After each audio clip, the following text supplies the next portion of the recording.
Olá, você que me segue no Rodrigo Silva Arqueologia. Nós estamos aqui para o nosso bate-papo semanal sobre Bíblia, teologia, religião. E hoje eu tenho um assunto que com certeza está aguçando a curiosidade de muitas pessoas. Será que Paulo era machista? Misógino? Você sabe que o apóstolo Paulo é talvez a figura mais controversa do Novo Testamento. Ele escreveu 75% de todos os livros que temos no Novo Testamento. A maior parte veio de sua pena. Mas mesmo naquela época, Paulo era muito incompreendido pelas pessoas. Tanto é que o apóstolo Pedro, ao escrever uma de suas cartas, chegou a mencionar: olha, o irmão Paulo, falando do apóstolo Paulo, escreve coisas complicadas que aqueles que são heréticos acabam confundindo para a sua própria destruição. Ou seja, Pedro saiu em defesa de Paulo. Houve uma outra situação em que Pedro e Paulo chegaram a ter uma briga violenta. Paulo chegou a dizer que ele chegou a Quefas, que é Pedro, e o resistiu face a face, quer dizer, falou as verdades na cara. Isso mostra que o cristianismo primitivo também tinha suas disputas, seus desentendimentos, eram pessoas normais, como cada um de nós, sedentos do Espírito, usados pelo Espírito, mas com a sua humanidade, como qualquer um de nós. Isso nos dá, por um lado, uma esperança de que nós também podemos ser a igreja do Espírito Santo. Mesmo sendo falhos e pecadores, ainda constituímos aquela igreja que é chamada de a menina dos olhos de Deus. Tá certo? Mas, enfim, a minha temática hoje é essa. Será que Paulo era um misógino, um machista, um chauvinista? Será que se Paulo hoje fosse um programa como o da Oprah, ou algum podcast desses que há por aí, ou quem sabe se ele fizesse parte de ali daquele Roda Viva, com vários jornalistas fazendo as perguntas para ele, será que Paulo se sairia bem? Imagine Paulo hoje na Globo News dando uma entrevista ali sobre o papel da mulher na sociedade. Será que ele sairia dali aplaudido ou apedrejado? Como é que nós podemos entender algumas passagens complicadas de Paulo em relação às mulheres? Você sabia que Paulo ordenou que as mulheres deveriam ficar caladas na igreja? Que elas não poderiam nem falar? Como é que a gente pode entender esses textos? Esse será o nosso assunto de hoje, tá bom? Mas antes de começar esse tema, eu quero convidar você a fazer uma oração comigo. Depois eu quero conhecer quantos já estão conosco e aí a gente vai dissertar esse assunto na Bíblia Sagrada, falando inclusive que já estão abertas as inscrições para a minha mais nova pós-graduação em Arqueologia, História e Interpretação Bíblica. Então, se você não está sabendo dessa pós-graduação, isso aqui é um pão que acabou de sair do forno. Nós já temos centenas de pessoas inscritas e eu vou falar um pouquinho mais sobre a pós-graduação hoje à noite, tá bom? Vamos fazer uma oração então? Ore comigo.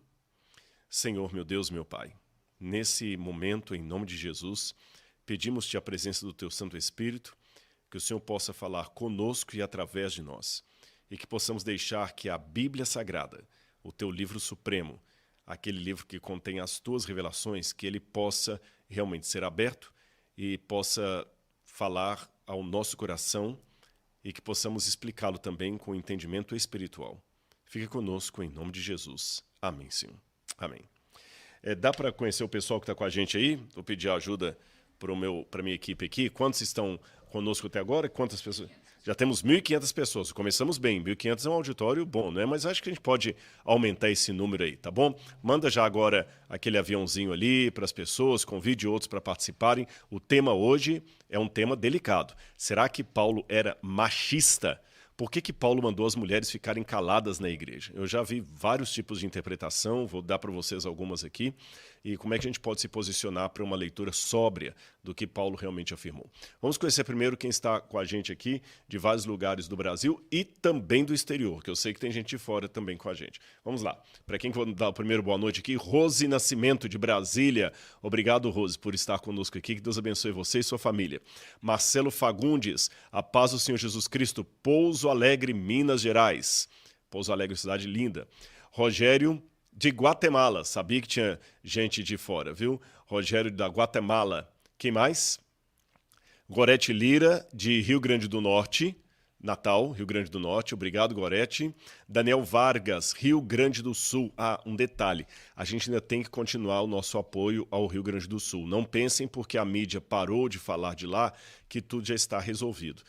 Vocês lembram que muitas pessoas adquiriram Bíblia comentada e nós mandamos recursos para lá? Pois é, foram vários cartões que foram dados para as pessoas comprarem coisas em supermercado, mais de 7 caminhões saíram, mais de 1.200 colchões, e estamos construindo 2 casas lá no Rio Grande do Sul, a bem da verdade, uma sendo construída, a outra está sendo reformada, e a gente quer fazer outros projetos futuros aí do Bíblia Comentada para o Rio Grande do Sul, tá bom? Obrigado, Daniel, que Deus abençoe você e todos os que estão aí consigo. Quem mais? A Maria Sueli, Baixada Santista, de Santos, daqui de São Paulo. Flávia Ribeira, de Algarve, Portugal. Algarve é a chamada Rio de Janeiro de Portugal. Eu já estive lá. Flávia, a praia é muito fria. Eu sou mineiro, eu não consegui entrar nela não, sabe? Mas é um lugar muito bonito, o Algarve. Montes Claros, Minas Gerais, nós temos a Laurides Prates Santos. Montes Claros, já estive em Montes Claros, Laurides. Laurite, né? Lá no bairro de Santos Reis. Santos Reis tinha uma fábrica de cimento ali, eu fiz um evangelismo lá há muitos anos. Da França, de Nice, nós temos Elisângela Tavares, da França. Nós estamos com a questão das Olimpíadas lá, né? O pessoal até pede para comentar sobre as Olimpíadas, porque está toda essa... sabe o que eu vejo? É o paradoxo tremendo, né? Por um lado, você pode fazer uma ideia da Santa Ceia, que me disseram agora que saiu do ar, porque deu polêmica. Pode colocar deuses da mitologia grega, mas uma prancha de surf com o Cristo Redentor não pode. Então, quer dizer, o mundo está bem contraditório mesmo. Valdineia Lourenço, do Rio de Janeiro, mais uns 2 aí então, para a gente dar boa noite. Obrigado, Valdineia. Ítalo Ribeiro, de Pedra, Pernambuco, interessante cidade de Pedra, eu não conhecia. E a Cirlei Lobato, de Rio Branco, no Acre. Olha que coisa boa, Acre, Rio Grande do Sul, nós estamos com gente de todo lado aí. E que a graça de Deus esteja com cada um de vocês. Muito bem, pessoal. Vamos ler aqui 2 passagens de Paulo que hoje são abominadas por muitas pessoas. E realmente, quando a gente lê esses textos assim, ao pé da letra, de uma só tacada, sem um contexto, eles são realmente polêmicos. A primeira passagem de Paulo que eu queria ler está em 1 Timóteo, na carta de Timóteo, capítulo 2, 1 Timóteo, capítulo 2, versículos 11 em diante. 1 Timóteo 2, 11 em diante. E, repito, se você chegou agora na live, nós vamos discutir sobre a questão do machismo em Paulo. Será que Paulo seria um chauvinista, um machista, um camarada que colocava as mulheres em segunda categoria? Olha o que ele disse aqui na primeira carta a Timóteo, capítulo 2, versículos 11 em diante. A mulher aprenda em silêncio, com toda submissão. E não permito que a mulher ensine, nem que exerça autoridade sobre o homem. Esteja, porém, em silêncio, porque primeiro foi formado Adão, depois Eva. Aí fala que Adão não foi enganado, mas a mulher, sendo enganada, caiu em transgressão. Mas ela está salva tendo filhos, se permanecer em fé, amor e santificação com bom senso. Diz que a mulher estará salva tendo filhos, então quer dizer que a mulher solteira ou que não teve filhos, né? Algumas são solteiras e têm filhos. A mulher que não teve filhos não está salva. A salvação da mulher, a redenção da mulher depende da maternidade e não do sangue de Jesus. E antes disso, dentro da temática da misoginia, por que Paulo mandou as mulheres ficarem caladas? Será que elas não tinham uma voz ativa? Será que ele era um pré-moderno que não entendia que a mulher tem sinapse, que a mulher é inteligente? Será que fazia parte daquele machismo que acabou tomando conta da teologia por muito tempo? Eu lembro que no mestrado eu tive uma freira que foi minha professora e ela tinha feito 2 doutorados. Um doutorado pela PUC, não sei se era a PUC do Rio de Janeiro, se eu não me engano, e um doutorado anterior pela Pontifícia Universidade Gregoriana de Roma. Ela formou com nota máxima em Roma e não pôde ter o título porque era mulher. E naquela época a Gregoriana não podia dar título de doutor em teologia para uma mulher. Agora imagina, fez um doutorado, tirou notas altíssimas e não podia ser doutora pela igreja. Depois de muitos anos ela fez um 2º doutorado pela PUC. Então, realmente, a misoginia existiu por muito tempo no cristianismo. Ainda existe em algumas instâncias. Será que Paulo também está endossando essa maneira patriarcal, no mau sentido da palavra, de pejorar a mulher? A outra passagem dele, que também é complicada e gera muita confusão nas pessoas, é a que está em 1 Coríntios, capítulo 14, versículos 35 em diante. porque Deus não é Deus de confusão, e sim de paz. Como em todas as igrejas dos santos, que as mulheres se conservem caladas nas igrejas, porque não lhes é permitido falar, mas estejam submissas, como também a lei o determina. Se, porém, querem aprender alguma coisa, perguntem em casa ao seu próprio marido, porque para a mulher é vergonhoso falar na igreja. Aí nós encontramos vários problemas. E as igrejas que as mulheres ministram, pregam, como é que fazem? Então elas estão erradas? Será que a mulher não pode falar nada na igreja, nem ensinar? Então nós não podemos ter professora do catecismo, não podemos ter professora da escola dominical, não podemos ter professora da escola sabatina. Será que a mulher não pode pregar, ela não pode usar o púlpito nunca? E se eu pegar em todas as igrejas, sempre elas quebram essa regra, se for olhar por esse lado. Porque, por exemplo, nas igrejas evangélicas, algumas que têm pastoras, anciãs, a igreja adventista tem anciã, pregadoras do evangelho, nós temos professoras que ministram também, então elas estão erradas? Será que a mulher não pode nem falar, nem nada? Eu já vi, a bem da verdade, uma vez alguém, de maneira bem conservadora na internet, falando assim, é isso mesmo, a mulher não pode, porque esse cargo é do homem, a Bíblia fala que a mulher não era sacerdotisa, não existe isso na Bíblia, e vociferando contra qualquer atuação da mulher na igreja. E esses textos eram tomados por essa pessoa na internet, esse influenciador na internet, de maneira muito contundente, muito literal. Paulo deixou bem claro, está na Bíblia, não tem o que fazer. Bom, vamos entender a Bíblia dentro de uma hermenêutica. O que é hermenêutica? Hermenêutica é a ciência de interpretação de um texto, tá certo? Vem do verbo de hermeneuem, em grego, que significa interpretar cuidadosamente. Tentar entender o que o texto quer dizer. E há várias ferramentas para hermenêutica. Só para você ter uma noção, uma parte do que eu vou falar aqui para vocês é o que eu uso na minha pós-graduação em Arqueologia, História e Interpretação da Bíblia. É uma maneira de dar às pessoas uma forma clara, uma forma lúcida e, ao mesmo tempo, didática de interpretar a Bíblia com ferramentas corretas. Você sabe que é complicado isso, às vezes, a gente não entender a Bíblia dentro da sua cultura. Isso é muito perigoso. Agora, na escavação arqueológica, vocês sabem que eu cheguei há poucos dias de Israel, eu estava nas escavações em Laquis, e lá a gente estava escavando, praticamente só havia o grupo de brasileiros aqui do NASP, praticamente só havia nós, porque muitas universidades ficaram com medo de mandar pessoas para lá por causa da guerra, mas estava tranquilo. Por isso que eu levei, eu não seria irresponsável de levar também os alunos a esmo, assim, se não houvesse um mínimo de segurança. E havia, sim. Tanto é que ninguém sofreu nada, nem sentiu nada da guerra. Mas isso é um outro assunto.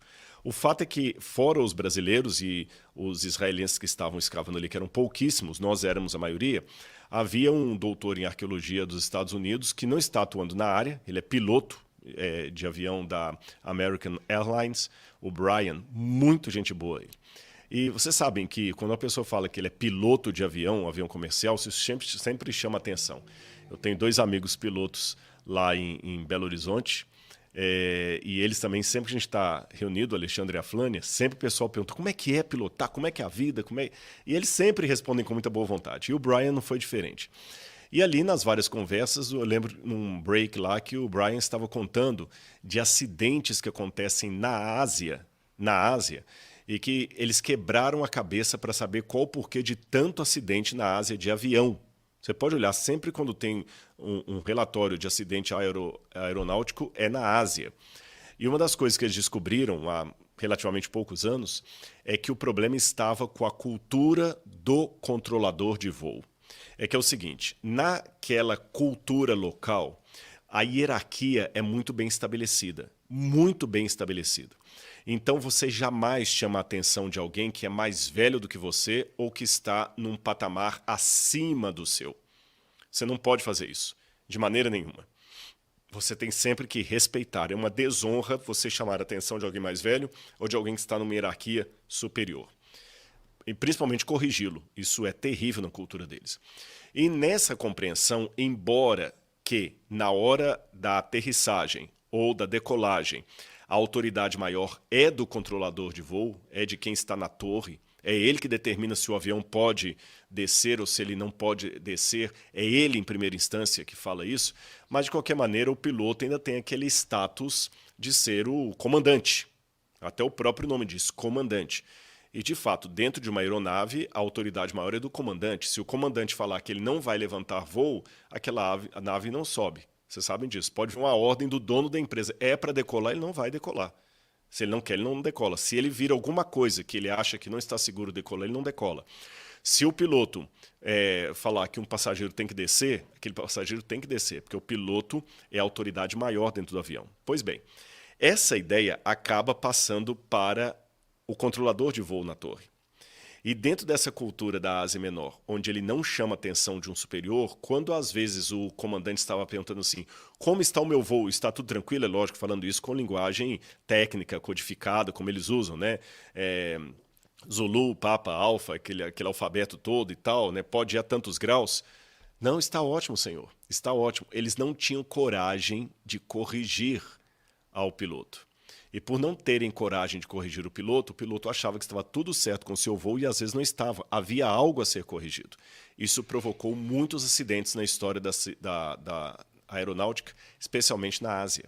Então, o exercício que eles estão fazendo já de alguns anos com os controladores de voo é ensiná-los a entender o diálogo ali com a aeronave, não dentro da cultura asiática, mas dentro de uma cultura universal, onde você pode falar de igual para igual. Percebeu?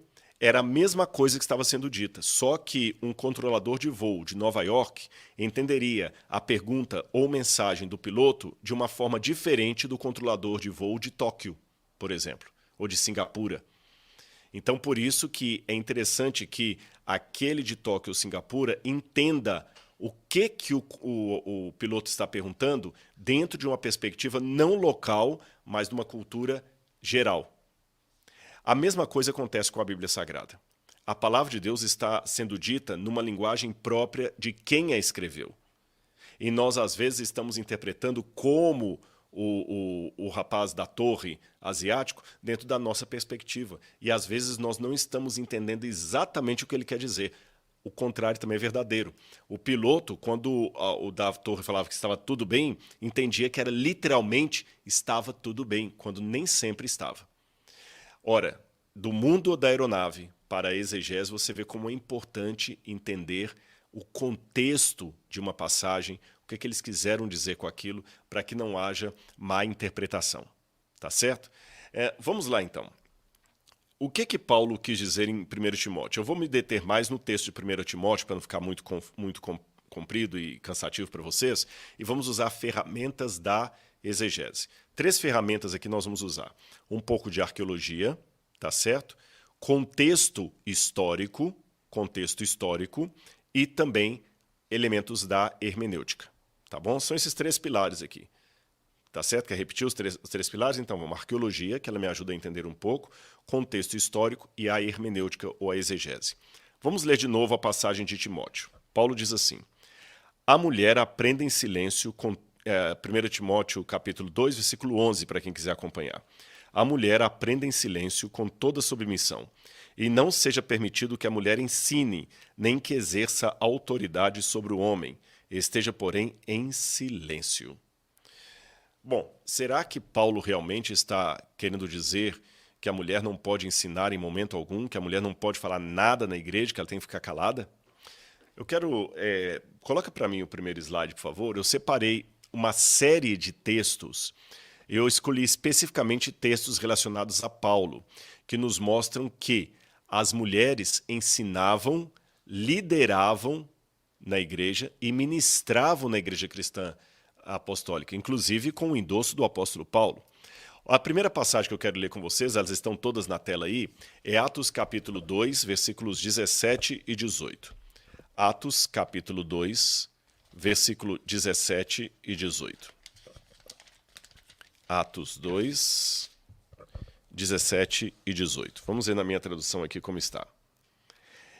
Aqui é a pregação de Pedro, tá bem? E diz assim, e acontecerá nos últimos dias, diz Deus, que derramarei o meu espírito sobre toda a carne. Os filhos e as filhas de vocês profetizarão, e os seus jovens terão visões, e os velhos sonharão. Até sobre os meus servos e as minhas servas derramarei o meu espírito naquele dia, e profetizarão. Aqui o apóstolo Pedro, foi antes da conversão de Paulo, ele está fazendo uma correlação entre o cumprimento... Pode deixar só a minha imagem aqui. Ele está fazendo uma correlação entre o cumprimento dessa profecia do Antigo Testamento e o Pentecostes. Agora vejam bem, durante o momento do Pentecostes, que foi assim o Espírito Santo caindo com poder na igreja, não foi só sobre os homens que o Espírito Santo caiu.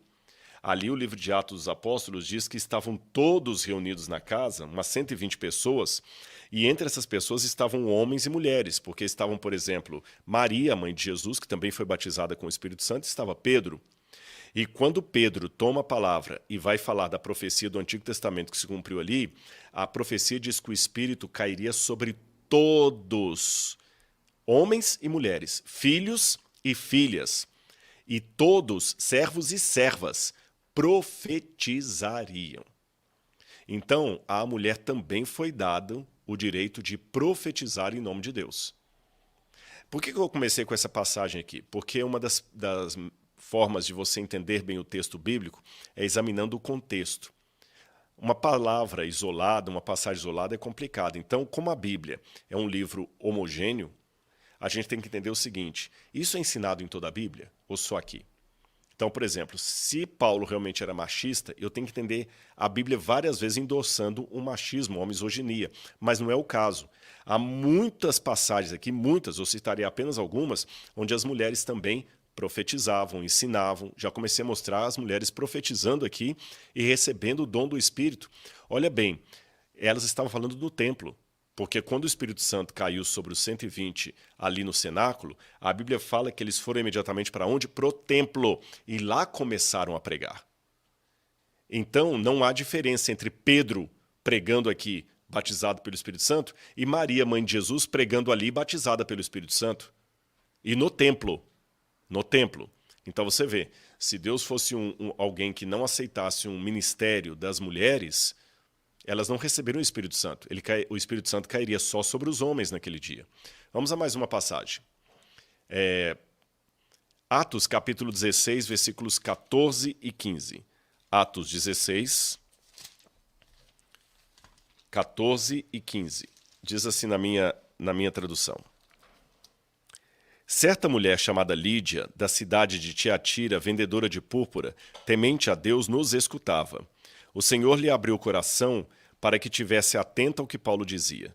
Depois de ser batizada, ela e toda a sua casa nos fez esse pedido. Se julgam que eu sou fiel ao Senhor, venham ficar na minha casa. E nos constrangiu a isso. Você viu, no caso de Lídia aqui, ela ouviu a mensagem e ela foi a primeira a aceitar a pregação do apóstolo Paulo na Lídia. Em Tiatira, perdão.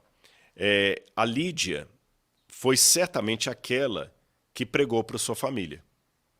Porque a Bíblia fala que no início, quando Paulo estava lá em Tiatira... isso aqui não foi... Eu só confundindo aqui. Eles foram para Filipos. Ela que era de Tiatira. Quando chegou em Filipos, no sábado, Paulo escolheu um lugar perto do rio e ia ali para ministrar a palavra. Ela estava entre os ouvintes. Ela ouviu a mensagem, se converteu e depois a família dela converteu. Raciocine comigo. Se homens da família dela houvessem convertido, assim, por outro meio, era próprio para falar o nome do marido e não dela. Então significa que ela se converteu primeiro, ela pregou para os familiares dela, eles se converteram, e depois uma pequena unidade da igreja começou ali. Ou seja, Lídia ensinou o evangelho para a sua família. E ela foi colocada em destaque aqui.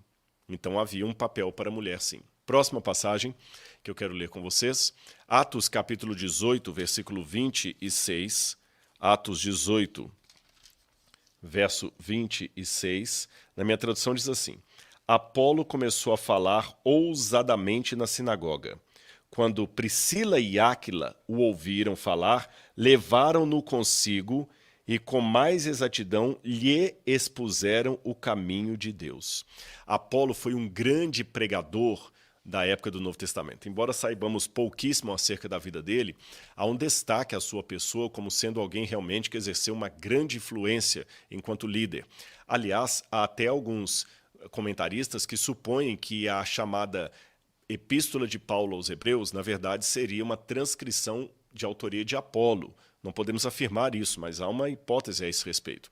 O fato é que Apolo, quando ele vem para o Evangelho, por quem que ele é ministrado? Quem ministra a ele? Áquila e Priscila, um casal. Olha que interessante. Se Áquila e Priscila ministraram a ele, significa que Áquila e Priscila ensinaram para Apolo a doutrina cristã.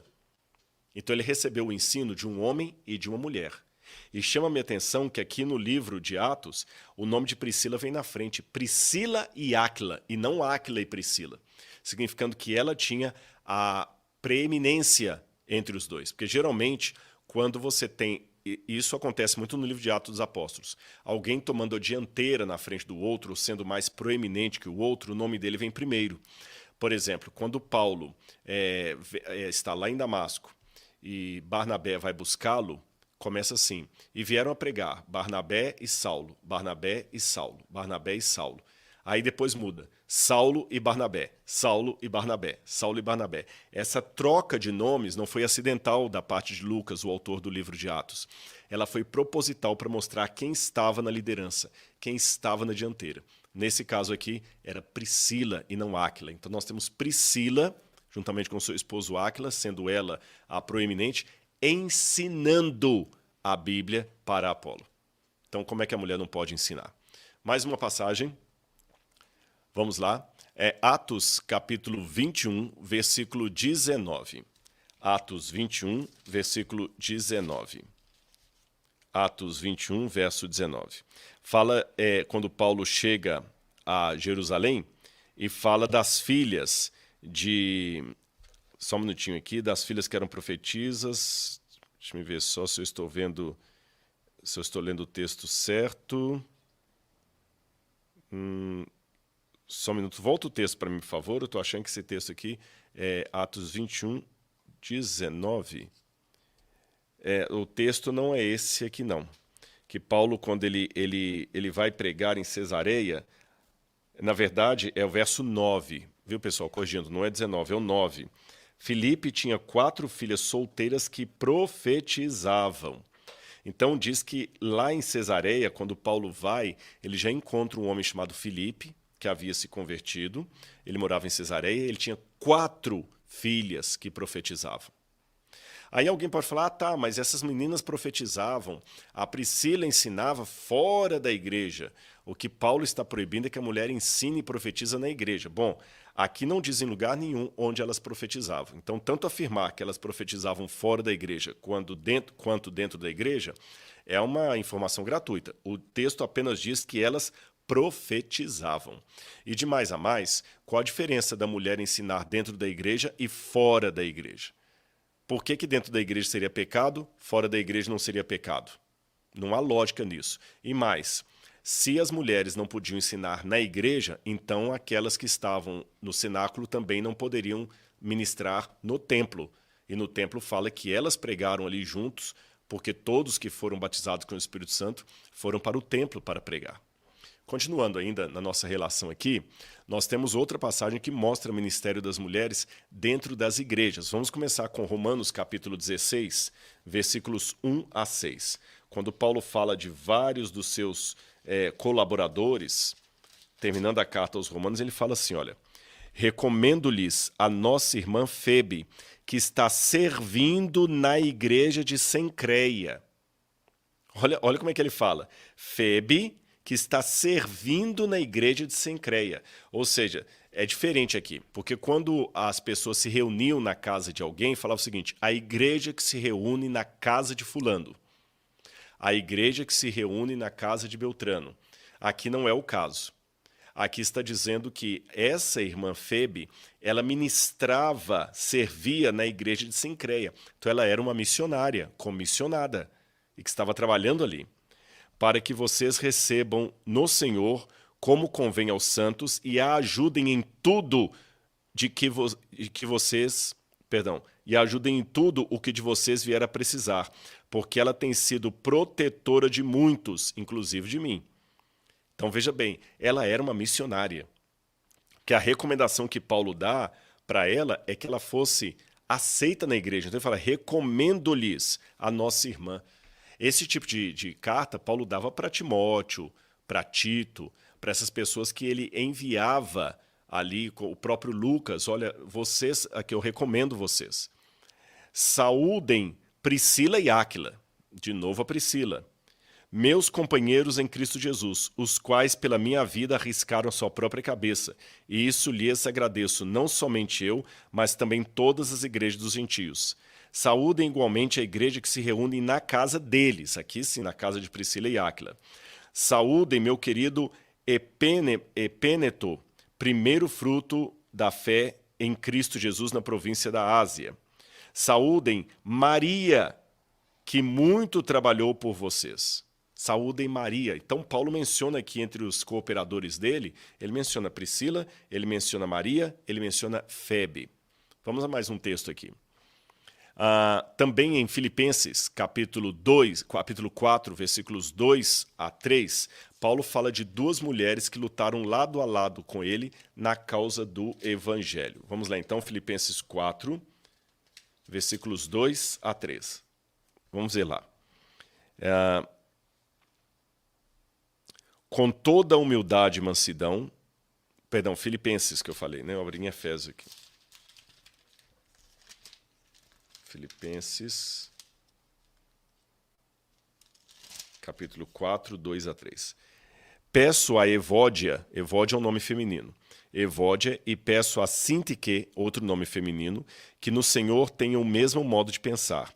E peço também a você, fiel companheiro de julgo, que auxilie essas mulheres, pois juntas se esforçaram comigo no Evangelho, juntamente com Clemente e com os demais cooperadores meus, cujos nomes se encontram no livro da vida. Então essas mulheres eram cooperadoras de Paulo como Clemente, no mesmo patamar ali. Então havia mulheres sim que ministravam nas igrejas. Vamos a mais um texto?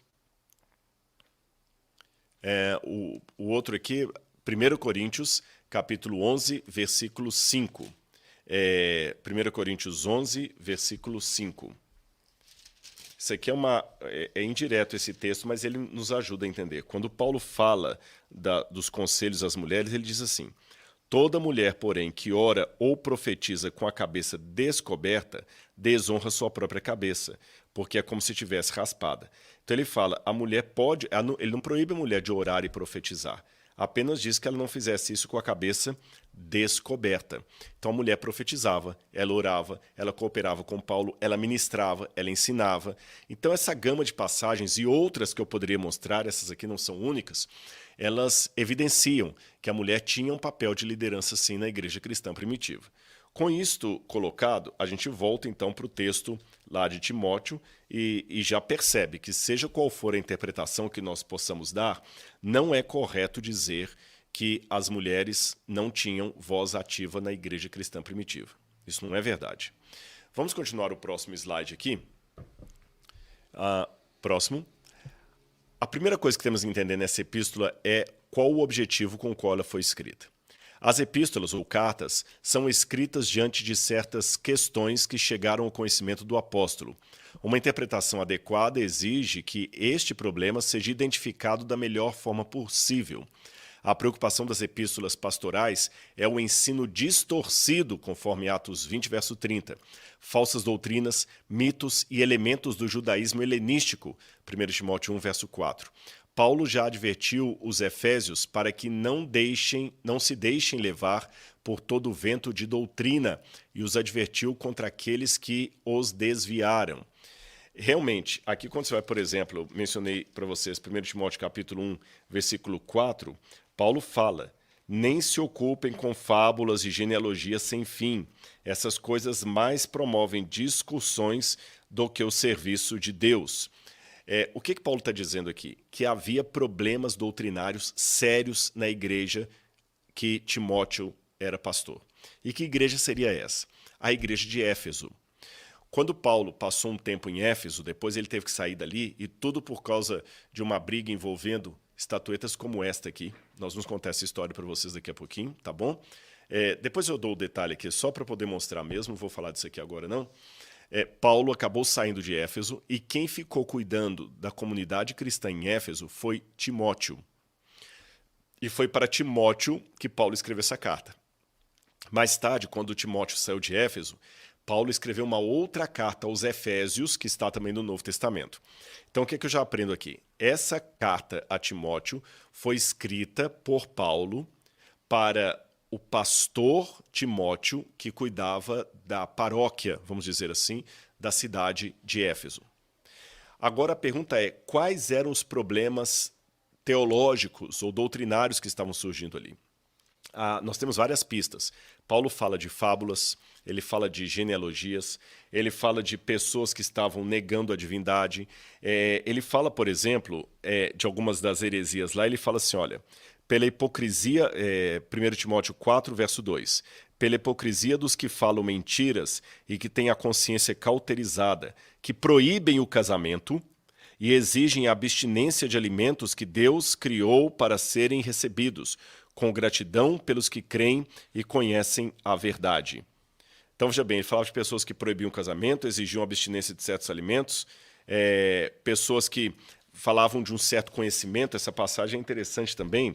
Quer ver quando Paulo fala aqui em 1 Timóteo, capítulo 6, no versículo 20, ele diz assim, e você, Timóteo, guarde o que lhe foi confiado, evitando os falatórios inúteis e profanos e as contradições daquilo que falsamente chamam de conhecimento. Esse versículo aqui, ele pode ser uma pista do que estava acontecendo. Eu não vou ter tempo para explorar todos os detalhes para vocês, não, senão vai ficar muito complicado aqui e muito comprido, mas existiu ali, de maneira mais madura, no final do primeiro século de nossa era, um movimento muito forte dentro do cristianismo chamado gnosticismo. O que significa gnosticismo? Gnosticismo vem da palavra grega gnosis. Gnosis significa conhecimento. Gnosko é o verbo conhecer. Tanto é que quando você vai ao médico, ele vai fazer um diagnóstico, quer dizer, através do conhecimento.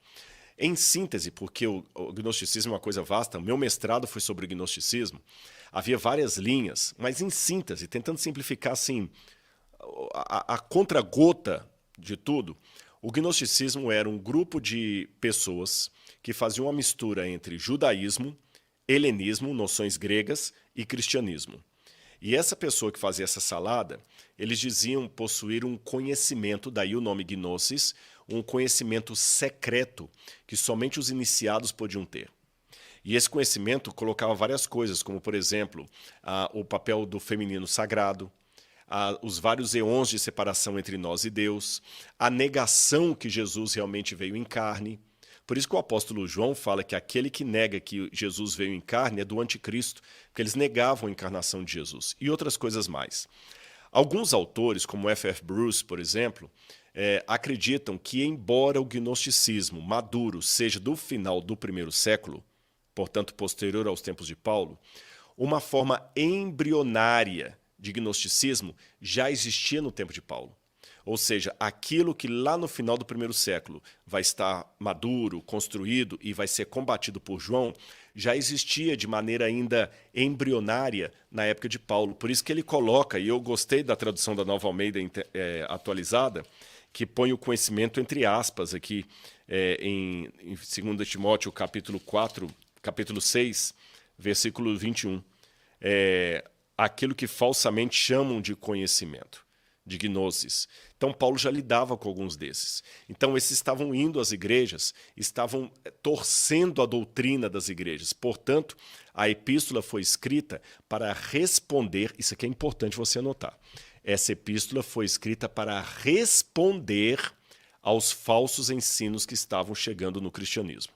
Tá certo? Aos falsos ensinos.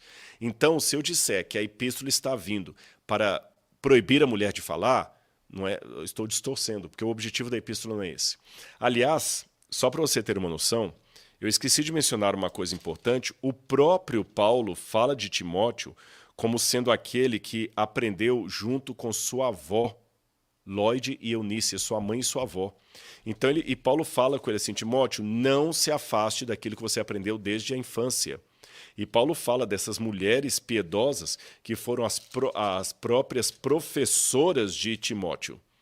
Então, se Paulo estivesse proibindo as mulheres de ensinar na igreja, se isso era pecado, era proibido, a visão de Paulo, por que Timóteo foi doutrinado por sua avó e sua mãe? Elas ensinaram para ele. Então, será que Paulo realmente estava proibindo a mulher de ensinar? Mas vamos lá. O que a gente aprendeu? Que a epístola de Timóteo foi escrita por Paulo quando Timóteo era pastor de Éfeso. O que mais que eu aprendi? Que Éfeso estava recebendo muitas doutrinas heréticas que podiam ser uma forma embrionária daquilo que mais tarde vai ser chamado de gnosticismo. E que essas doutrinas heréticas vinham cercadas de fábulas, de mitos, e era uma mistura de judaísmo com helenismo, com cristianismo. Quando eu falo helenismo, entenda cultura pagã greco-romana. Cultura pagã greco-romana. E o que mais que a gente aprende aqui? Eu quero mostrar alguma coisa que chama atenção do texto original grego. Mostra a próxima slide para mim. Essas palavras aí, fique tranquilo, Rodrigo, eu não sei ler grego, não tem problema. Eu vou colocar bem fácil para você. Uma das regras da hermenêutica é procurar entender o texto original. Volta para mim que eu quero dar um recadinho. Talvez quem está interessado em fazer a pós-graduação, que falaram assim, eu já vi o Rodrigo anunciando a pós, eu quero fazer. Mas eu não sei grego, eu não vou fazer não adianta. Fique tranquilo, que eu vou ensinar uma ferramenta, uma forma de você conseguir ter acesso ao significado grego, ou hebraico, ou aramaico da Bíblia, mesmo sem dominar esses idiomas. Mas é importante que você tenha um conhecimento mínimo de como estava no original para entender o que aquela palavra significava para ver se a gente traduz corretamente, tá bom? Então, vou falar de 3 palavrinhas gregas que aparecem aqui. Vamos lá, a primeira. A primeira palavra é a palavra epitrepo. Epitrepo é o verbo que aparece justamente aqui quando nós lemos em 1 Timóteo, capítulo 2, versículo 12. E não permito que a mulher ensine. A primeira coisa que chama atenção nesse verbo, epitrepo, não permito, é que ele está no presente do indicativo ativo. Isso é muito importante, sabe por quê? No grego, volta para mim aqui, existem 2 modos verbais básicos. Há outros, ao futuro, ao pretérito. Eu quero falar de 2 em específico. Não são só esses, mas eu quero mencionar esses.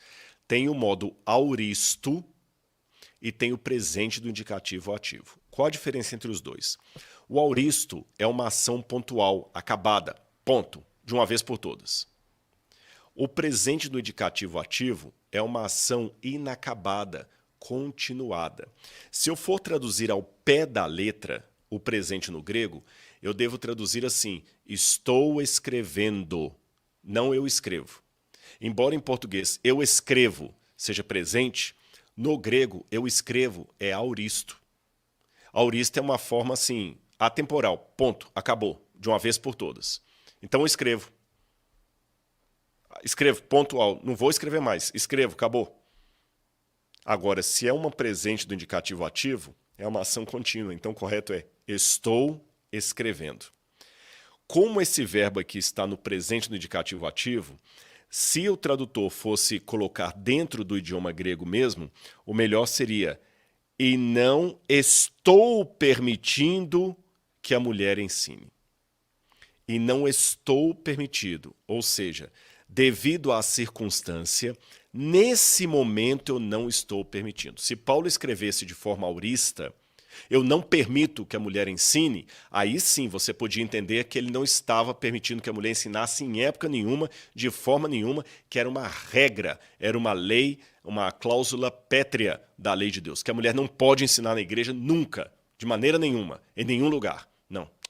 Não é assim que Paulo está falando. Ele falou assim, eu não estou permitindo, porque no grego aqui você tem justamente o presente no indicativo ativo. Entendeu isso aqui que eu falei? Então, como Paulo fala no grego, eu não estou permitindo. Até mesmo em português, né? Se eu falo o seguinte, olha, você está indo à academia? Eu não estou fazendo exercícios físicos ultimamente. Não significa que eu não vou. ultimamente, eu parei de fazer. Então, uma situação momentânea. Anote outra coisa aí. Esse verbo em grego que eu acabei de mencionar para vocês significa uma permissão circunstancial. Se Paulo estivesse dizendo que era uma lei que ele não permitia jamais que a mulher ensinasse, em primeiro lugar, ele tinha que escrever no auristo, como eu falei com vocês. Eu não permito nunca, permito ponto. Segundo, ele usaria um outro verbo. Ele falaria, por exemplo, o verbo didumi. Didumi é o verbo permitir no sentido legal da palavra. Eu não permito didumi. Não, ele fala o seguinte, eu não estou permitindo circunstancialmente nesse momento que a mulher fale. Então isso já vai abrindo um pouco o leque. Era uma situação circunstancial da igreja de Éfeso. Vamos lá. Próxima palavra. A palavra autoridade, que aqui no grego é autentein. Autetein. Essa palavra está aqui no verso 12 quando fala: e não permito que a mulher ensine, nem que exerça autoridade. É interessante que essa palavra que aparece aqui, autentem, significa autoridade agressiva. Significa autoridade distorcida. É diferente de exousia. Exousia é uma autoridade legal. Exousia é uma autoridade que realmente vem de acordo com o costume. Mas quando Paulo fala que eu não permito que a mulher exerça autoridade, o termo grego significa autoridade agressiva, autoridade, como é que eu poderia dizer para vocês, prejudicial, sabe? Uma autoridade meio impositiva. Então, quando eu pego essas duas palavras aqui, eu noto que Paulo não está falando de uma proibição universal das mulheres falarem, por todo o tempo, e nem que a mulher não pudesse ter autoridade nenhuma na igreja, que ela não tivesse uma autoridade abusiva, agressiva sobre o homem. É isso que Paulo está proibindo. Vamos à próxima palavra.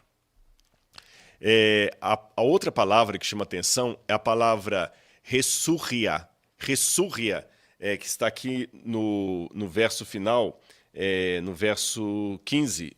Mas ela será salva... Perdão, deixa eu ver se é o 15 mesmo. Não, é no verso 12. Que ela não exerça autoridade sobre o homem, esteja, porém, em silêncio. Em silêncio. Ressurria. Na verdade, essa tradução em silêncio não é a melhor que nós temos. Eu vou falar com vocês por quê. Porque esse texto aparece também em 1 Timóteo, capítulo 2, versículo 2, com outro sentido. É a palavra manso que aparece aqui. Olha, eu vou ler para vocês. Orem em favor dos reis e de todos os que exercem autoridade, para que vivamos vida mansa e tranquila. Essa palavra tranquila é ressurria.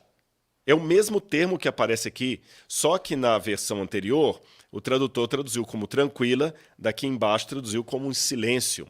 A melhor tradução, talvez, aqui não era silêncio. Aliás, eu tenho até um detalhe aí de um dos dicionários, que eu até coloquei entre aspas, que ele diz assim, esse termo não significa mudez.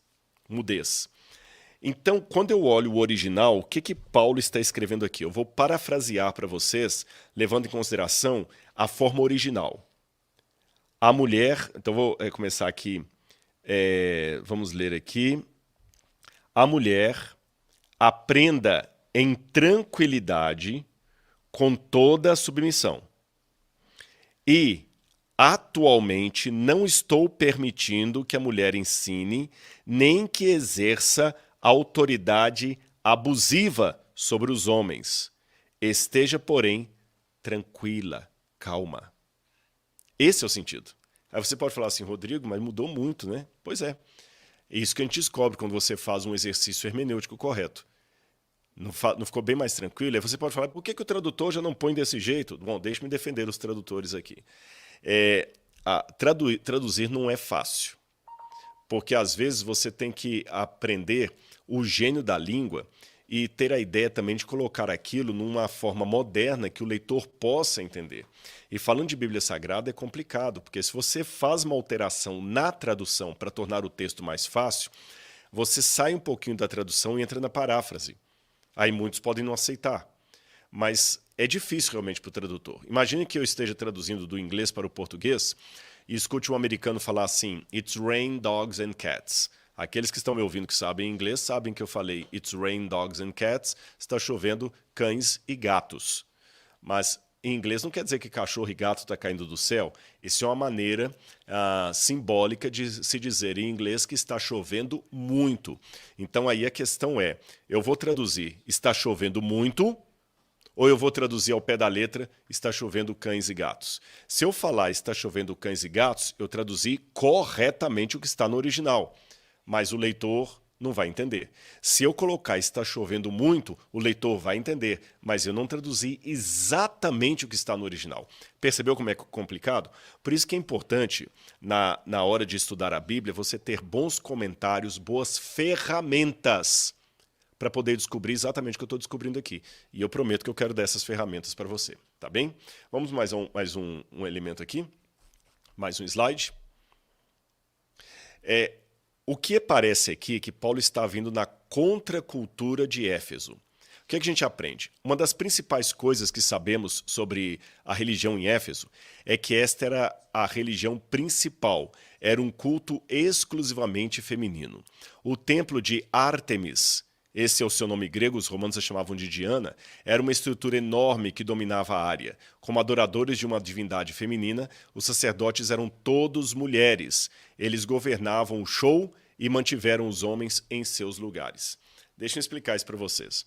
A bem da verdade, houve sacerdotes masculinos também no templo de Ártemis, no Artemision,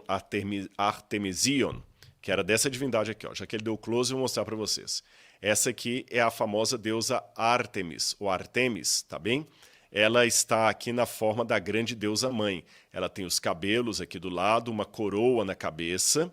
Inclusive aqui está o templo dela, em cima da coroa, que foi uma das maravilhas do mundo antigo, das 7 maravilhas do mundo antigo. E ela está aqui cheia de bolas aqui no peito, que alguns entendem como sendo seios, outros entendem como sendo ovos. Ainda há uma disputa sobre qual é o significado disso. Mas ela seria aqui a deusa mãe. Existe uma outra forma de apresentar a deusa Ártemis, que é na forma de uma caçadora. Eu acho que eu tenho essa imagem aí. Coloca a próxima imagem que tem Ártemis como caçadora para o pessoal de casa poder ver, por favor. Inclusive essa imagem que eu vou mostrar para vocês aqui, olha, nós temos uma réplica dela em tamanho natural no museu. Então você tem de um lado a Ártemis como deusa mãe, que alguns pensam que poderia ser uma deusa da fertilidade, há um grande debate nesse sentido, e do outro lado você tem a Ártemis caçadora.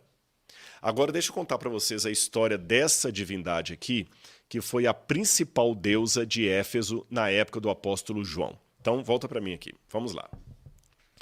Quando João foi pastor em Éfeso, e Paulo antes dele também foi pastor em Éfeso, a grande padroeira da cidade era a deusa Ártemis, também chamada de Diana, a Diana dos Efésios. Na época de Paulo, Paulo foi expulso da cidade porque a pregação dele começou a ameaçar o negócio dos fabricantes de estatuetas de Ártemis. Pois bem, essa deusa, que era a padroeira de Éfeso, cidade que recebeu essa carta de Paulo, ela era, acima de tudo, uma deusa, uma divindade que proibia o casamento das mulheres que eram suas sacerdotisas. Essas mulheres não podiam casar. Essa deusa também, principalmente na fase dela como deusa caçadora, ela era contra toda relação sexual. Ela abominava as relações sexuais. E abominava o casamento, abominava as relações sexuais, abominava a masculinidade. Lembra do famoso desenho do DC Comics, A Mulher Maravilha, que aí já virou filme, já virou história em quadrinhos, a Mulher Maravilha? Pois é, o nome da Mulher Maravilha não é Diana? Pois é, a Diana, o desenho da super-heroína, é inspirada no mito de Ártemis. Por quê? Dizem que quem fundou o templo de Ártemis foram as Amazonas. Amazonas eram mulheres caçadoras. A Ártemis, depois, é lógico, o culto dela vai evoluindo. Então você tem as Amazonas, você tem um período em que ela passa a ter sacerdotes homens, mas porém eram eunucos. Todos esses eram castrados. Para ser sacerdote dela, eles tinham que ser castrados. Então havia as moças que eram virgens, havia os sacerdotes que eram castrados, e depois de um tempo, provavelmente começou a ter também prostituição cultica. Aí você pode falar, Rodrigo, mas isso é uma contradição, porque se eles eram contra o casamento e toda forma de sexo, como é que passou a ter prostituição cultual ali? Esse é um assunto muito debatido entre os comentaristas. Parece que foi um lado do culto a Ártemis que começou também a ter elementos de prostituição como forma de adoração da divindade. Nós não sabemos detalhes sobre isso. O fato é que, provavelmente, foi aos seguidores dessa mulher que Paulo estava pregando quando morou em em Éfeso. Foi aos seguidores dessa mulher que ele pregava. Depois Timóteo também estava arrebanhando cristãos que eram convertidos do culto de Ártemis. E João, quando também morou na cidade, pregou também para muitos que eram seguidores da Ártemis. Agora, sendo ela um culto que proibia casamentos, faz sentido Paulo dizer para a igreja tomar cuidado contra aqueles que proíbem o casamento, 1 Timóteo 4, verso 3. Outro detalhe curioso também é que como eles proibiam vários tipos de alimentos também para os devotos, aqui faz sentido Paulo também falar assim, proíbem o casamento, exigem a abstinência de alimentos que Deus criou para serem recebidos com ações de graças. Entre os alimentos que ela proibia, existiam vários tipos de frutas e cereais. Então faz sentido com o que Paulo estava condenando. Agora imagine que há pelo menos 50 sacerdotisas de Ártemis cujos nomes foram preservados nos registros antigos. Muitas dessas mulheres que exerciam a figura de profetisas ali, elas profetizavam, elas pregavam, e era um culto majoritariamente contrário a qualquer liderança dos homens. Lembre, gente, só para não confundir, quando eu estou resumindo essa questão do culto, ele passou por processos evolutivos que, evidentemente, foi modificando. É como o cristianismo. Se eu pegar, por exemplo, o catolicismo do Brasil, desenvolvido no Nordeste nos anos 1920, não é o mesmo catolicismo que vai desenvolver no Triângulo Mineiro em 1950. Compreendem? Então, tanto o regionalismo, a geografia do culto, como a época dele, mostram diferenças. Então, no culto a Ártemis, você tinha aquelas mulheres que elas entravam em transe, profetizavam, proibiam casamento, proibiam certos alimentos de cereais e acabavam vindo para a igreja. Quando essas mulheres chegavam na igreja, imagina a confusão que dava quando alguma delas queria profetizar, queria ensinar aquelas fábulas de Ártemis. Por quê? Isso aqui é um ponto interessante para você entender. Assim como hoje muitas igrejas mandam missionários de porta em porta, certamente já bateu na sua porta um testemunho de Jeová, uma dupla de testemunho de Jeová, de Mormon, ou de Adventistas do Sétimo Dia, ou de protestantes, já bateu em sua porta. Ou até de Hare Krishna. Um dia bateu à porta da minha casa lá em Belo Horizonte o pessoal do Hare Krishna, vendendo aquilo assim. Assim como as religiões hoje mandam missionários de porta em porta, na época de Ártemis, quem ia às casas eram mulheres missionárias de Ártemis. E muitas delas iam também para dentro da igreja cristã. Agora imagine uma mulher dessa, que era sacerdotisa de Ártemis, que tinha essa religião da Artemisia, Artemision, que era do templo, que era já a religião que dominava, chegando na igreja cristã e começando a ensinar coisas erradas. Então, para evitar que essas mulheres missionárias de Ártemis chegassem dentro da igreja, Paulo tomou a decisão seguinte, olha, não vamos deixar as mulheres falarem dentro da igreja não, tá bom? Nesse momento aqui, acho melhor não. Acho melhor não. E Paulo vai mais além. Olha o que ele diz aqui, olha. Porque primeiro foi formado Adão e depois Eva. Por que Paulo lembrou isso aqui? Olha que argumentação que ele está dando. Porque no mito de Ártemis, quem é formado primeiro é ela, depois o homem. Eu vou explicar para vocês. O mito de Ártemis conta que Leto era uma amante de Zeus.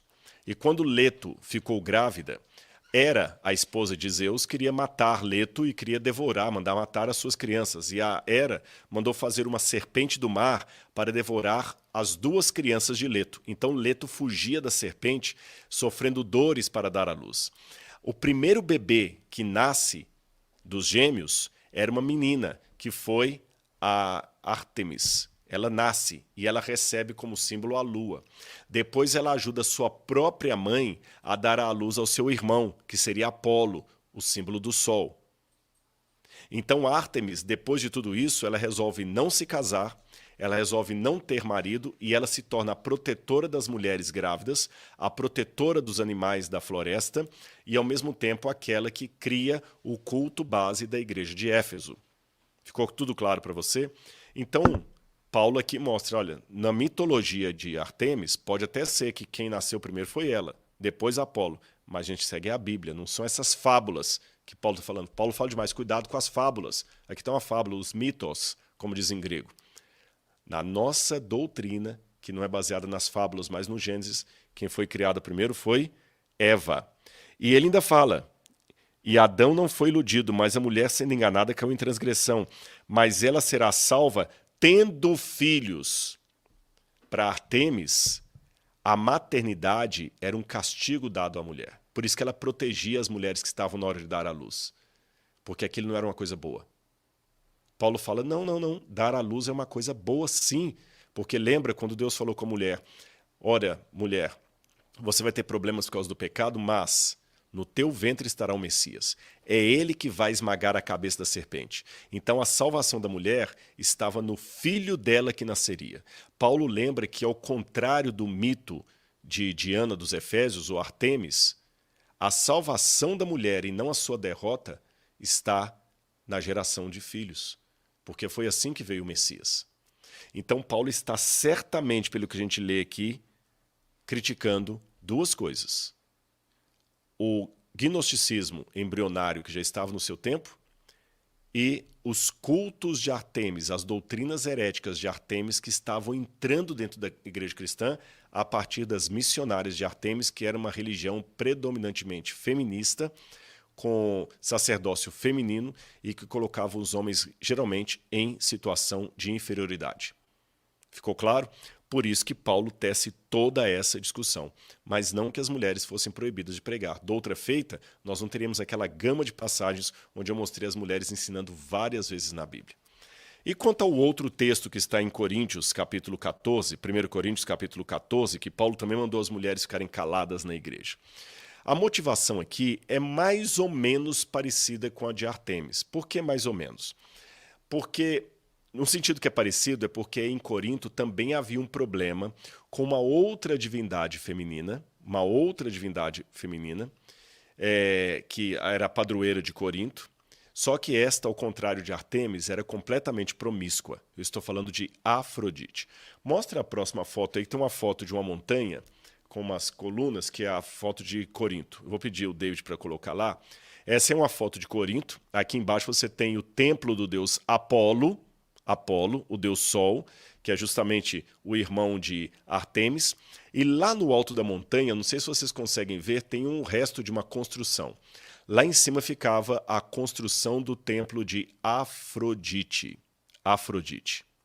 E nós temos descrições de autores do passado, como Pausânias, pode voltar para mim, que falam que nesse templo de Afrodite, de uma só vez, ficavam mais de 1000 sacerdotisas prostitutas. É verdade que Pausânias não usa o nome sacerdotisas, só fala de prostitutas de Afrodite, mas elas exerciam o papel de sacerdotisas. E essas tinham vários critérios. Diferente das sacerdotisas de Ártemis, que tinham que ser virgens, essas não. Elas tinham que perder a virgindade delas por amor do templo de Afrodite. Então, o que essas prostitutas de Corinto faziam? Elas, primeiro, quando elas eram consagradas pela família para serem sacerdotisas de Afrodite, elas tinham que ficar sentadas. Isso é terrível. Há vários autores da antiguidade que denunciam essa prática, autores greco-romanos. Elas ficavam sentadas à beira da estrada e o primeiro homem que passasse e se agradasse delas, as levaria para um lugar e teria relações sexuais com elas, tirando a sua virgindade, e em troca daria para ela um saquetel de dinheiro para ela levar para o templo de Afrodite. Então o templo de Afrodite era sustentado por dinheiro dessas meninas. E depois de perder a sua divindade, muitas delas continuavam se prostituindo e aquelas tinham um elemento adicional. além de seduzir os homens, elas recebiam dinheiro por sua prostituição para levar para o templo e elas tinham a incumbência de doutrinar os homens no ensino de Afrodite. E além disso, para ganhar dinheiro, elas faziam algo também. Elas faziam a prática da divinização, ou seja, quando você fica prevendo o futuro a partir de uma situação de êxtase. Elas tinham um pequeno banco, isso é interessante em Corinto, era um tripé com 3 pernas. E elas sentavam nesse tripé, acendiam na sua frente várias ervas alucinógenas, colocavam o homem diante delas e colocavam um pano úmido, para que produzisse bastante fumaça. Então imagina que você está aqui com um pequeno altar, várias brasas, você coloca um pano úmido ali, quando você tira, aquilo ali está cheio de fumaça. E sobre essas brasas você coloca ervas alucinógenas. Evidentemente que cheirando aquela fumaça ali, você entra em êxtase. É o efeito de um ópio, de uma droga. Quem está do outro lado também cheira aquilo e também entra em êxtase. Então você tem ali uma situação de transe místico.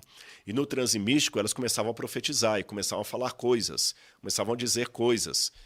E muitas dessas mulheres também iam para a igreja cristã. Algumas convertidas ao cristianismo, outras como missionárias de Afrodite. E em Corinto a situação estava complicada. Por isso que Paulo fala, e Corinto ainda tinha um agravante, porque Corinto era uma cidade muito promíscua, e a promiscuidade cultural da cidade acabava fazendo parte também da cultura da igreja, porque a igreja, como elemento social, acaba refletindo a sociedade em meio à qual ela está. Você sabe disso. Uma igreja cristã, por exemplo, da Europa, se é um país muito frio, você chega lá, ninguém vai te cumprimentar. Ninguém vai olhar para sua cara. Se você vai para uma igreja cristã da Bahia, o pessoal só falta de carregar no colo. Por quê? É que a Bahia já é um estado mais caloroso. Ele já gosta de abraçar, de cumprimentar e tudo mais. Quem sabe um país lá da Escandinávia não tem esse costume de tocar. Então, por isso, essa diferença cultural das duas igrejas. Estão refletindo a cultura da própria sociedade onde elas estão. A igreja de Corinto tinha problema de incesto, problema de promiscuidade, pederastia, tinha problemas de irmãos levando irmãos em litígio. E junto com todos esses problemas, havia as missionárias de Afrodite que chegavam na igreja ensinando coisas erradas, seduzindo os homens, profetizando, entrando em êxtase. E por isso que Paulo, por causa dessas situações de Éfeso e de Corinto, acabou momentaneamente proibindo que as mulheres ensinassem nesses lugares. E quando Paulo fala, que alguns podem alegar isso, Rodrigo, não é só Corinto não, porque Paulo fala, como em todas as igrejas dos santos. Deixa-me explicar isso aqui. Nós temos 2 maneiras de entender isso aqui. Primeiro, em termos gregos, essa expressão que está em 1 Coríntios 14, versículo 33, ela pode ser lida como fechando o parágrafo anterior ou abrindo o parágrafo de baixo. Se está fechando o parágrafo anterior, eu devo ler assim: porque Deus não é Deus de confusão e sim de paz, como em todas as igrejas dos santos. Ponto. Só isso. Paulo está falando que Deus é um Deus de paz, como em todas as igrejas dos santos. Se você quiser, porém, ler como sendo de baixo, diz assim: como em todas as igrejas dos santos, que as mulheres se conservem caladas nas igrejas. Agora depende qual que é todas essas igrejas dos santos. Será que Paulo estava falando especialmente sobre aquelas mais judaicas, onde a mulher também não ministrava na época da sinagoga? Algo a se pensar. Mas você pode ler também, como todas as igrejas dos santos, algo relacionado ao que está no verso 33. Além disso, lembra que eu mostrei uma gama de passagens onde a mulher, lembra Fibe, lembra Priscila, lembra Enoide, todas as mulheres, elas ensinavam na igreja. Elas receberam o batismo com o Espírito Santo. Maria Madalena, Maria, mãe de Jesus, elas eram profetisas, elas profetizavam. Então Deus não colocou a mulher numa situação de detrimento e sim, posso dizer para você que Paulo respeitou muitas mulheres e as valorizou. Ele não era de modo algum misógino. Sumarizando tudo que aprendemos, nós vimos que a prática de Paulo de pedir que as mulheres fiquem caladas era algo momentâneo e circunstancial, especialmente para as igrejas que estavam na região de Corinto e na região de Éfeso, por questões circunstanciais envolvendo o culto da deusa Afrodite, a deusa do amor, e a deusa Ártemis. Aliás, já que eu falei que Afrodite era a deusa do amor, um amor distorcido, é claro, aí você entende por que em 1 Coríntios, Paulo fala, tem todo um capítulo, o capítulo 13, só para falar sobre o quê? O amor verdadeiro. Percebeu? Então essa é a explicação. Mulheres podem ficar tranquilas, Paulo não era contra vocês. Tá certo? Muito bem. Ficou bom aí? O pessoal entendeu? Será que peço o pessoal para comentar se ficou clara a aula, se alguma coisa ficou obscura. Se não entenderam, eu repito aqui. Tá certo? Enquanto você vai comentando aí, excelente explicação, Rodrigo. A Ellen, obrigado, Helene. Obrigado, Helene. Quem mais? A Suzilene Vieira, maravilha. Olha, eu estou gostando que são as mulheres que estão manifestando. Então significa que elas, as que tinham problema com Paulo, fizeram as pazes com ele. O próximo sumiu aqui, eu não consegui ler. Joyce Aragão, claríssimo. Obrigado, Joyce. Carla Vasconcelos, excelente. Obrigado, Carla. E mais uns dois aí que tiver. Impecável a aula. Rosa Maria, Blanco Vieira. E quem mais? Mariane no Acre. Mariane Marques Lopes. Muito obrigado. É muito comentário, não tá nem. Mas o pessoal está fazendo uma pergunta de algo que não ficou claro? Tudo certinho? Aquela foto que você mostrou, em que país que é? Do Templo da Deusa. As duas são na Turquia. Perdão, deixa eu corrigir. A de Corinto é na Grécia. Tá certo? A outra é na Turquia, porque Éfeso fica na Turquia. Então você tem Turquia e Grécia. A do templo foi em Turquia. Você quer aprender mais? Deixa eu fazer então um convite para você. Você quer saber mais detalhes sobre isso? Você quer aprender a manusear, não manipular, manusear as ferramentas da interpretação bíblica de maneira coerente, correta? Então quero oferecer algo para você. É a minha mais nova pós-graduação em Arqueologia, História e Interpretação da Bíblia. Eu vou contar para você um segredo. Eu não esperava que ia dar tanto sucesso assim. Glória a Deus, já são centenas de alunos matriculados na nossa pós-graduação. Centenas. Boa noite. Tem uma pergunta aqui, ó, Sandra Alves. Boa noite, querido professor Rodrigo. É com muito orgulho que faz parte da sua pós-graduação, por glória de Deus. Aí a Sandra já está. Obrigado, viu, Sandra Alves. E Sandra, as aulas começam, se não me engano, dia 2? Dia 1º de...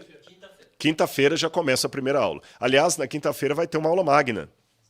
Não sei se vocês já estão atentos aí. Eu sei que o Rodrigo Bertotti, meu xará, já mostrou que os grupos já estão começando lá, né, a conversar e tudo mais. Então eles vão colocar, fiquem atentos aos grupos, porque nós vamos mostrar muitas informações importantes para vocês. E a primeira já vou dar. Quinta-feira, às 20 horas, será uma aula magna comigo. Eu vou fazer essa aula magna de onde eu estiver, não vai ser nada gravado. Você vai estar comigo. Te encontro no museu. Bora começar a pós-graduação. Bianca Rodrigues. Valeu, Bianca. Sabe o que ela está falando de te encontro no museu? Porque uma das coisas que nós vamos fazer na pós-graduação é um tour, não virtual, um tour real no museu, só com alunos da pós e eu serei o seu guia. Bianca, quero conhecer você pessoalmente, tá bom? Bom, o que a gente fala da pós-graduação? Deixa eu só despedir aqui. Minha sogra e minha prima estão indo embora agora. Beijo, tá bom? Vão com Deus, estão viajando. Eu tenho que tratar bem a sogra, né, gente? Afinal de contas, ela deu a minha esposa, né? Deus abençoe vocês. Boa viagem, viu? Todo mundo vai querer ver minha sogra aqui agora, meu bem. E eles vão querer ver. Vem cá, Vanilza. Vem cá só para te conhecer. Vem cá também. Vem cá, Sara. Sara tá com vergonha. Vem cá, Sara. Vem cá só para eles te verem. Aqui, olha. Assim que perde a saia. Que você aqui é a minha sogra, Vanilza, viu? Só para dar uma boa noite para eles, então. Boa noite, gente. Vai para Belo Horizonte agora. E a Sara tá aqui, ó. Sara é chique. Sara mora em Chicago, nos Estados Unidos da América. Não é isso? Minha sogra é chique também, porque ela mora na cidade que eu nasci. Boa viagem para vocês. Vamos com Deus, então, viu? Tchau, tchau. Vamos com Deus. Não tem problema, não. É assim mesmo. Vai com Deus. Elas vão me matar, porque eu fiz isso. A Laura vocês já conhecem. Então, vamos lá. Voltando a falar da pós. O que a pós tem? Eu vou pegar minha colinha aqui que eles me deram. São 18 disciplinas. E a pós dura 1 ano, mas espera aí, eu estou sabendo que a pessoa pode fazer em menos tempo, não é? Na verdade, ela dura 24 meses. Olha bem, a pós dura 24 meses, mas vamos pôr aqueles que são mais apressados, Bertódio. 10 meses, 1 ano. Pode ser em 10 meses, 1 ano. Olha, esse que é o legal da pós, que você pode esticar ou diminuir. Se você está com pouco tempo, você faz em 24 meses. Não, eu estou com pressa, eu quero aprender mais. Você faz, é adequado a você. Quando terminar, vai receber o certificado. É bom falar certificado, porque tem 2 tipos de certificado. Se você já tem uma graduação reconhecida pelo governo, seja em arqueologia, teologia, letras, artes, medicina, direito, contabilidade, não importa. Você vai ter um certificado de pós-graduação reconhecido pelo MEC de uma instituição que ganhou nota máxima, tá bom? Pelo governo, que é o UNASP. Se você não tem uma graduação, você vai receber um diploma de extensão universitária, tá bom? São mais de 100 aulas gravadas, além das aulas ao vivo. Não pode esquecer isso. As 100 aulas gravadas, mas além dessa você vai ter aulas ao vivo. A cada 15 dias, aula ao vivo com o professor da disciplina. Inclusive, eu estarei ministrando várias matérias aqui. Quem participar... Ah, isso aqui é legal. Tem grupos do Telegram. Agora eu entendi porque que os grupos estão fervilhando ali de contatos. Porque quem participar mais no grupo do Telegram, sabe o que vai ganhar? Vai comigo para Israel com tudo pago. Um aluno ou aluna da pós vai comigo para Israel com tudo pago. Não é sorteio. É você participar. Como faço para fazer essa pós? Silsa ou Silsa, né? Silsa, deve ser Silsa Oliveira. Vou daqui a pouquinho falar para você. Bom, já falei, você consegue terminar em até 1 ano. Não tem TCC, fique tranquilo, tá certo? Tem apenas 2 trabalhos por disciplina. Por que 2? Porque assim exige o governo, mas são trabalhos simples. Olha o carinho, o comprometimento que eu fiz. Em primeiro lugar, eu não pude fazer uma pós muito fraca, porque senão aqueles que estão fazendo conosco já são teólogos. Por exemplo, eu sei de um pastor do Rio de Janeiro que ele já tem, se eu não me engano, até formado em ciência da religião, tem mestrado e está fazendo. Se eu fizer uma pós fraquinha, ele não vai ter interesse em continuar isso. Concorda comigo? Por outro lado, se eu fizer muito técnico, muito complicado, quem não é da área da teologia também não vai entender nada. Então, nós estamos desenvolvendo a pós de tal maneira que nós vamos nivelar os alunos, de modo que aquele que conhece como esse pastor, que tem pós-graduação em ciência da religião, vai aprender muita coisa nova, e aquele que não sabe nem onde é que está o Evangelho de Marcos na Bíblia, vai aprender muita coisa nova. Confie em mim, me dê esse voto de confiança da didática, tá bom? Nós vamos nivelar e todos vão aprender. E imagine que você pode ir comigo para Israel com tudo pago, sem gastar um tostão. É só preparar o seu passaporte. É reconhecido pelo MEC, já falei, reconhecido pelo MEC. Quem tiver uma graduação vai ganhar um diploma de pós-graduação reconhecido pelo MEC, e a nossa instituição teve nota máxima na avaliação do governo. E quem não tiver uma graduação vai fazer o mesmo curso, as mesmas disciplinas, só que o título vai ser de extensão universitária. Vai ter um tutor para acompanhar você. Você não vai ficar sozinho, não é só ficar assistindo aula lá, não vai ficar sozinho. E se tiver dúvida, pode clicar no link do WhatsApp que está na página de vendas. Tem uma página de vendas já? Me ajuda nisso aqui. Link na descrição do vídeo. Na descrição do vídeo, você vai entrar e vai colocar ali, você vai ter toda a informação, inclusive do WhatsApp. Agora tem uma coisa importante. Oi? Na bio do Instagram, não tem como perder. Agora tem uma coisa que eu quero contar para vocês. Segurou até agora? Não foi embora não? O pessoal tá aí? Então, agora que eu vou contar. Eu tive uma briga homérica aqui, sabe? Quase que a minha amizade com o Rodrigo Bertotti, o NASP, foi abalada. Com ele, até que abala a amizade, mas com o NASP é perigoso que eu posso perder meu emprego. Foi o seguinte, é que eles deram um baita de um desconto no primeiro dia. E muita gente nem ficou sabendo. Eu falei, poxa, mas não é justo, tem que dar um desconto pro pessoal. Mas aí eu fui aprender com o pessoal que não pode fazer assim, porque se a gente... Primeiro que financeiramente, você não pode ficar dando desconto à torta e à direito para todo mundo. Segundo que o desconto é uma maneira também de honrar aqueles que fizeram a matrícula primeiro. Se agora dá o desconto, para a gente é mentiroso, porque falou assim, olha, o desconto é só hoje. Eu falei, poxa, mas não tem... Eu pedi, não dá pra gente dar mais um desconto pro pessoal hoje, igual dando no primeiro dia? Ele falou, não, senão já passa por mentiroso, porque a gente falou que o desconto era naquele dia. Aí quem fez se sente desonrado. Eu falei, mas alguma coisa eu posso fazer. Então, tive uma ideia. Já que eles não podem dar desconto, eles não podem me proibir de dar um presente. Então, fiz o seguinte. Quem fez no primeiro dia foi bem contemplado com desconto. Então, você não tem o que reclamar. Você ganha um baita de um desconto, tá bom? Então, não briga comigo, você ganha o seu presente, que for o desconto. Mas eu posso dar outro presente. Olha isso aqui. Deixa eu colocar aqui. Estão vendo isso aqui? Ó? Isso aqui é uma réplica de um unguentário do período de Herodes. Nós temos um original desse no Museu do NASP. Essa aqui é uma réplica que eu trouxe de Israel, de Jerusalém. Tá bom? Feito em Jerusalém. É assim que eram os unguentários da época de Jesus. Tá certo? Quando Jesus falava que ele foi ungido, embora Maria Madalena trouxe um nardo de alabastro, mas era assim que eles ungiam, tá bom? Os reis na época de Jesus. Um unguentário. E aqui eu tenho a réplica de uma lamparina, como era da época de Jesus, que também veio de Jerusalém. Tá bom? Aqui no Museu do NASP, só a lamparina é vendida por R$100. Eu fiquei sabendo esses dias aqui. E vende igual água.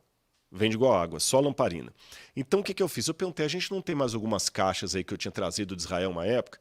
E eu descobri que nós temos 50 kits desse aqui, olha, que veio lá do meu amigo Zach, lá de Israel, tá certo? Tá até aqui, eu não sei se tem alguma parte aqui que fala feito em Israel. Aqui, ó, dá um clique aqui para mim, ó. Olha na caixinha aqui, que é escrito aqui, ó, onde estou mostrando aqui, ó, tá bom? Ó, Made in Israel, inclusive em hebraico embaixo, ó, tá bom? Foi feito em Israel. Então, eu perguntei quantos nós temos aqui. Temos 50 caixas dessas. Já estão pagas? Então, porque a gente pagou daquela vez que você trouxe e sobrou. Então, pronto. Essas 50 serão de vocês. Os 50 primeiros que entrarem a partir de agora, são 8 horas e 28 minutos. Os primeiros 50 que se inscreverem a partir de agora vão receber no Brasil. No Brasil, a gente manda para qualquer lugar do Brasil. Infelizmente, só posso no Brasil. Se você mora no exterior, vai arrumar um endereço aqui no Brasil. A gente vai mandar um kit desse para sua casa no Brasil, tá bom? Os 50 primeiros, eu só tenho 50. Então, ela vai receber bonitinho com esse kit.